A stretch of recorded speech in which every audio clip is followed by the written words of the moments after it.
Repàs dels titulars més importants de l'any passat amb el doctor Beato.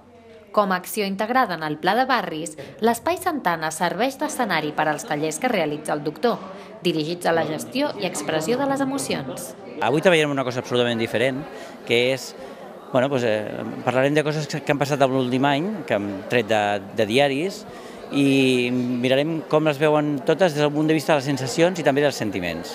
La sessió, com sempre, es desenvolupa en un ambient dinàmic i sobretot participatiu. Un espai on expressar-se lliurement i reflexionar sobre com ens afecta el nostre entorn emocional. Els tallers es diuen tallers d'autoestima, que és una cosa que a mi no m'agrada especialment, perquè penso que tothom s'ha d'estimar sense necessitat de fer un taller. Però sí que estan servint o serveixen, almenys des de la part a la que jo em dedico, per conèixer una mica més la família i de fet, a si mateixes i la funció que tenen dintre de la família elles mateixes. Jo estic molt content i penso que elles venen a gust també. El Pla de Barris aglutina tot tipus de tallers i activitats que s'han convertit en el moment de reunió d'algunes persones del barri. S'ha organitzat també una sortida al Teatre a Barcelona per veure l'obra Sister Act. Totes les activitats es poden consultar al blog del Pla de Barris.